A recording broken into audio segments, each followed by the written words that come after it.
Novel ہے ظلم حد سے بڑھ کر، ایپیسوڈ 5۔ جی تو آپ سب سے ریکویسٹ ہے اگر کوئی چینل پر نیو ہے تو چینل کو سبسکرائب کر لیں۔ 9 بجے کا وقت تھا جب سب ڈائننگ ہال میں بیٹھے کھانا کھا رہے تھے، جب ہمدان صاحب نے شاہ سے پوچھا، شاہ تم کھانے پر علیشا کو کیوں نہیں لائے؟ بابا میں نے اس سے پوچھا نہیں، اگر بھوک لگے گی تو خود آ جائے گی۔ بھوک؟ بیٹا اس نے صبح کا سوپ پیا ہوا ہے۔ ثانیہ بیگم نے شاہ کو تیکھی نظروں سے دیکھا۔ اور بات سنو، گھر میں اتنے ملازم ہونے کے باوجود تم اس معصوم سے چائے بنوائے اور صحیح نہیں بنی تو اس کے چہرے پر پھینک دی۔ ہم نے تمہاری یہ تربیت کی ہے؟ مما یہ سب آپ کو کس نے بتایا؟ شاہ یہ میرے سوال کا جواب نہیں ہے، جو پوچھا ہے وہ بتاؤ۔ اب کی بار ثانیہ بیگم فل غصہ ہو کر بولی، دیکھیے مما وہ میری کوئی پسند کی بیوی نہیں ہے جو پیار و محبت سے پیش آؤں، زبردستی کی بیوی ہے تو ایسے پیش آ رہا ہوں۔ شاہ بھلے ہی تمہاری ان حالات میں شادی ہوئی ہے مگر وہ تمہاری بیوی ہے، وہ بیچاری تمہارے کرتوت چھپا رہی ہے اور تم اس کو عزتیں دے رہے ہو۔ مما میں نے اس کے ساتھ ایسا کچھ برا نہیں کیا جو وہ میرے کرتوت چھپائے گی، اور اب سب بھی اس کی گنگانا بند کر دیں۔ شاہ یہ کہہ کر کمرے کی طرف بڑھ گیا۔ دیکھ رہے ہیں ہمدان صاحب؟ شاہ کو زیادہ دیکھ کر ثانیہ بیگم ہمدان صاحب سے بولی، میں کیا دیکھوں، بلکہ آپ دیکھیں، آپ نے ہی اس کو اتنا سر چڑھایا ہے، دیکھیے کیسے میرے سامنے ہی آپ کے ساتھ بدتمیزی کر کے گیا ہے۔ ثانیہ بیگم چپ چاپ شرمندہ ہو کر ہمدان صاحب کی بات سن رہی تھی۔ شاہ جب کمرے میں آیا تو علیشا اٹھ گئی تھی۔ شاہ نے کمرے میں آ کر دروازہ اتنی زور سے بند کیا تھا کہ علیشا ڈر گئی۔ وہ تیز تیز قدم اٹھا کر علیشا کے پاس پہنچا۔ شاہ علیشا کے بازو سے پکڑ کر دبوچا۔ تم نے مما کو کیا بتایا ہے کہ میں تمہارے اوپر بہت ظلم کرتا ہوں؟ ہاں میں نے نہیں بتایا۔ علیشا کی آنکھوں میں آنسو آ گئے۔ ہاں تمہارے بھوتوں نے بتایا ہے، اس نے علیشا کے بازو پر زور دیا جس سے وہ کرا اٹھی۔ بتاؤ کیوں بتایا تم نے؟ شاہ دھاڑا۔ میں نے نہیں بتایا، انہوں نے چہرے پر نشان دیکھ لیے تھے۔ علیشا بری طرح رونے لگی۔ مجھے جھوٹ بالکل بھی نہیں پسند، اس لیے بتا دو، ورنہ تمہارے ساتھ میں کیا کچھ کر سکتا ہوں یہ تم سوچ بھی نہیں سکتی۔ شاہ نے غصے سے چبا چبا کر کہا، میں سچ کہہ رہی ہوں، میں نے انہیں کچھ نہیں بتایا۔ یعنی تم نہیں بتاؤ گی؟ ٹھیک ہے، تو آج رات جب میں تمہارے ساتھ زبردستی کروں گا اس کے بعد تم جھوٹ بولنے کا سوچو گی بھی نہیں۔ یہ سن کر علیشا کی روح تک کانپ گئی۔ میں سچ کہہ رہی ہوں، میں نے نہیں بتایا، آپ بھلے پوچھ لیں، مجھے اب کچھ بھی نہیں سننا۔ شاہ یہ کہہ کر کمرے سے نکل گیا۔ پیچھے علیشا بری طرح رو رہی تھی۔ رات کے بارے میں سوچ کر اس کا سانس رک رہا تھا۔ شاہ جب کمرے میں آیا تو اسے صحیح سے چلا نہیں جا رہا تھا، لڑکھڑا کر کبھی ادھر گرتا تو کبھی ادھر گرتا، شاید وہ شراب پی کر آیا تھا۔ علیشا اس کے آنے سے پہلے ہی لیٹ گئی تھی مگر نیند آنکھوں سے کوسوں دور تھی۔ وہ چپ چاپ چادر میں منہ دیے لیٹی ہوئی تھی کہ شاہ نے اس کی چادر بھی جلدی سے کھینچی۔ اوہو، محترمہ سونے کی ایکٹنگ کر رہی تھی، اچھا ہے اچھا ہے، مگر آج تم کو مجھ سے کوئی نہیں بچائے گا۔ علیشا اس کو ایسے دیکھ کر ڈر گئی۔ آپ پلیز مجھے معاف کر دیں، آئندہ کبھی کچھ نہیں بولوں گی۔ نہیں بالکل نہیں، کوئی رعایت نہیں، بس آج تم میری ہو۔ وہ نشے میں پتہ نہیں کیا کیا بول رہا تھا۔ وہ علیشا کے بہت قریب کھڑا تھا۔ آپ نے ڈرنک کی ہے؟ علیشا نے ڈرتے ڈرتے بولی، ہاں کی ہے، اب یہ بات بھی تم مما کو بتانا، صحیح ہے؟ شاہ نے علیشا کو کمر سے پکڑ کر اور قریب کیا۔ چھوڑیں مجھے، چھوڑیں۔ علیشا اس کی قربت سے تڑپ رہی تھی۔ میں نے کہا نا کہ آج تمہیں مجھ سے کوئی نہیں بچائے گا، شاہ اپنی نشیلی آواز میں بولا۔ میں نے کہا چھوڑیں مجھے۔ علیشا نے شاہ کو ایک دم دھکا دیا جس سے وہ اپنا توازن برقرار نہیں رکھ پایا اور بیڈ پر جا گرا۔ آوارہ لڑکی، تم نے مجھے دھکا دیا، اب دیکھو میں تمہارے ساتھ کیا کرتا ہوں۔ شاہ نے علیشا کو اپنے کندھے پر ڈال کر بیڈ پر لا کر پھینکا۔ پلیز مجھے معاف کر دیں، سوری۔ پوری رات علیشا اس کی تربت میں بن پانی کی مچھلی کی طرح تڑپتی رہی۔ صبح جب اٹھی تو شاہ اس کے بہت قریب لیٹا تھا۔ وہ ایک دم جھٹکے سے اٹھی اور بیڈ سے بہت دور کھڑی شاہ کو کوسنے لگی۔ کچھ دیر تو وہ کھڑی شاہ کو کوستی رہی، پھر فریش ہونے کے لیے واش روم میں گھس گئی۔ تھوڑی دیر بعد شیشے کے پاس کھڑی بال سکھا رہی تھی۔ بال سکھانے کے بعد شاہ کے 2 سوٹ استری کرنے لگی۔ دل تو چاہ ہے کہ دونوں کے دونوں سوٹ جلا دوں۔ وہ کاٹن کے سوٹ ہاتھ میں لیے غصے سے بڑبڑا رہی تھی، نہیں نہیں، ظلم بھی تو مجھے سہنا ہے۔ وہ یہ سوچ کر خاموش ہو گئی، سوٹ استری کر کے ڈریسنگ روم میں رکھ کر آ گئی۔ جب واپس آئی تو شاہ اٹھ گیا تھا۔ وہ شاہ کو اگنور کر کے صوفے کے ساتھ نیچے بیٹھ گئی۔ شاہ نے اٹھ کر اپنی شرٹ کے بٹن بند کر واش روم جا رہا تھا تو پیچھے چہرہ کر کے بولا، میرے سوٹ استری کر دیے؟ علیشا نے اس بات میں سر ہلایا۔ گڈ، اب جا کر میرے لیے ناشتہ بناؤ۔ وہ یہ کہہ کر واش روم میں چلا گیا۔ شاہ ٹاول سے بال رگڑتا باہر آیا جب علیشا کو ایسے بیٹھے دیکھ کر بولا، کچھ بولا تھا، سنائی نہیں دیا تھا کیا؟ مجھے آپ کی مما نے نیچے جانے سے یا کوئی بھی کام کرنے سے سختی سے منع کیا ہے، وہ دلیرانہ طریقے سے بولی۔ تو شاہ دو ٹوک بولا، اگر میں نیچے گئی تو وہ مجھے واپس اوپر بھیج دیں گی، کام نہ کرنے کے بہانے ہی یہ سب تمہارے کام چو۔ شاہ طنز کرتے ہوئے بولا۔ اتنے میں دروازہ نوک ہوا، آ جاؤ۔ وہ بیوی جی آپ کو اور صاحب جی کو صاحب جی آپ کو بڑی بیوی بلا رہی ہیں۔ ٹھیک ہے آ رہے ہیں، شاہ یہ کہتا ڈریسنگ روم میں چلا گیا۔ پیچھے علیشا شاہ کا ویٹ کر رہی تھی۔ شاہ ڈریسنگ روم سے آ کر کمرے سے باہر نکل گیا۔ علیشا جو کب سے شاہ کا انتظار کر رہی تھی غصے سے اس کے پیچھے گئی۔ علیشا تیزی سے سیڑھیاں اتر رہی تھی جب بیچ میں کھڑے شاہ سے ٹکرائی۔ شاہ سے ٹکرانے پر علیشا کو ایسا لگا جیسے وہ کسی دیوار سے ٹکرائی ہو۔ وہ اپنا سر پکڑے شاہ کو دیکھنے لگی۔ اندھی ہو کیا دکھتا نہیں ہے؟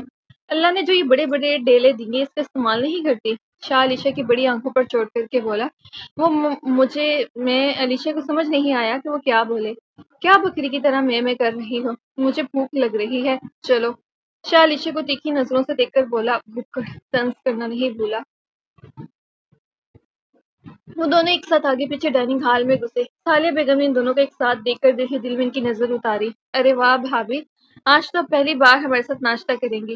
جواباً علیشا نے مسکراہٹ اچھالی، جس کو دیکھ کر شاہ کا دل دیوانوں کی طرح اچھلا، لیکن اس نے اپنے آپ پر کنٹرول رکھا۔ مما بابا کہاں ہیں؟ بیٹا وہ تو زمینوں پر نکل گئے۔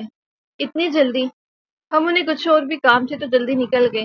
اچھا بھابھی آپ کا چہرہ کیسا ہے؟ رابعہ نے ناشتہ کرتے علیشا سے پوچھا، جسے سن کر علیشا کو رات والا ایک منظر یاد آیا۔ اس نے اداسی میں جواب دیا، ٹھیک ہے اب تو۔ مما علینا کا آج برتھ ڈے ہے تو انوائٹ کیا ہے۔ شاہ علیشا کا چہرہ دیکھ کر فوراً بولا، ٹھیک ہے بیٹا تم دونوں چلے جاؤ۔ ثالیہ بیگم نے شاہ کو صلاح دی، نہیں مما اس نے آپ کو اور رابعہ کو بھی بولا ہے، اگر آپ لوگ جائیں گے تو ٹھیک ہے ورنہ میں اکیلا ہی چلا جاؤں گا۔ نہیں بیٹا میری آج طبیعت ٹھیک نہیں ہے، رابعہ تم جاؤ۔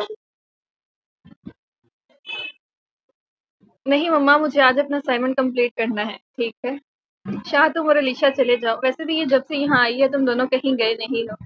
ثالیہ بیگم نے شاہ کو سمجھانا چاہا، مما میں اکیلا ہی چلا جاؤں گا اور میں نے یہاں کسی کو گھمانے کا ٹھیکہ نہیں لیا ہوا۔ شاہ دو ٹوک انداز میں بولا، آنٹی میرا بھی دل نہیں چاہ رہا کہیں جانے کا، آپ رہنے دیں۔ ثالیہ بیگم شاہ کو کچھ کہنے والی تھی کہ علیشا فوراً بولی، ٹھیک ہے بیٹا جس سے آپ کی مرضی۔ ثالیہ بیگم بھی یہ کہہ کر خاموش ہو گئی۔ علینا شاہ کی یونیورسٹی کی دوست تھی، جسے شاہ تو اپنا دوست مانتا تھا، مگر علینا نے دوستی کو کچھ اور ہی رنگ دیا تھا۔ کل رات بھی شاہ علینا کے ساتھ کلب گیا ہوا تھا اور علینا نے اسے زبردستی ڈرنک کروائی تھی۔ علیشا اٹھ کر اپنے کمرے میں جانے لگی جب رابعہ کی آواز اس کے کانوں سے ٹکرائی، بھابھی آپ میں آج پین کیک بناتے ہیں۔ ٹھیک ہے علیشا یہ کہہ کر کمرے کی طرف بڑھ گئی۔ شام میں شاہ کمرے میں آیا تو علیشا ڈریسنگ پر رکھے شاہ کے پرفیوم کی خوشبو سونگھ رہی تھی۔ علیشا نے یہ شاہ کو دیکھ کر جلدی سے پرفیوم اس کی جگہ پر رکھے۔ شاہ یہ دیکھ کر علیشا کی طرف بڑھا، میری کسی بھی چیز کو تمہیں ہاتھ لگانے کی کوئی ضرورت نہیں ہے، جو میں کہوں وہی کرو، اس سے زیادہ نہیں۔ اور آتے ہی علیشا پر حکم چلانے لگ گیا، وارڈروب میں سے میرا وائٹ شرٹ والا سوٹ نکالو، ڈریسنگ روم میں میرے شوز ہیں وہ لے کر آؤ۔ علیشا سن کر گولی کی طرح ڈریسنگ روم میں گھسی۔ تھوڑی دیر بعد وہ دونوں چیزیں ہاتھ میں لے شاہ کی طرف بڑھی۔ شاہ نے ایک نظر دونوں کو دیکھ کر کہا، صحیح ہے یہ یہاں رکھ دو۔ کچھ دیر بعد شاہ فریش ہونے کے لیے واش روم میں چلا گیا۔ جب باہر آیا تو علیشا کمرے میں نہیں تھی۔ تیار ہو کر نیچے آیا تو علیشا رابعہ کے ساتھ کیک بنانے میں بزی تھی۔ وہ کمر پر دوپٹہ باندھی ایک ہاتھ میں باؤل تھامے رابعہ سے کچھ پوچھ رہی تھی۔ شاہ پانی کے بہانے ان کی طرف بڑھا، واہ بھائی آج تو آپ بہت ہینڈسم لگ رہے ہیں۔ علیشا نے ایک نظر شاہ کو دیکھ کر واپس رابعہ کی طرف متوجہ ہو گئی۔ اچھا شاہ نے علیشا کو دیکھ کر کہا، رابعہ پانی دو مجھے۔ بھابھی اب بھائی کو پانی دے دے، میں جب تک یہ کر رہی ہوں۔ وہ باؤل علیشا کے ہاتھ سے لے کر بولی۔ رابعہ نے شاہ کے دل کی بات کہہ دی تھی۔ رابعہ میں نے تم سے پانی مانگا ہے، شاہ یکدم بولا۔ بھائی میں کیک بنا رہی ہوں، رابعہ غصے سے بولی۔ علیشا نے شاہ کو پانی دیا۔ شاہ نے بے خیالی میں گلاس ایسے لیے کہ شاہ کا ہاتھ علیشا کے ہاتھ سے مس ہوا۔ علیشا نے فوراً اپنا ہاتھ پیچھے کیا جس سے گلاس زمین پر گر گیا۔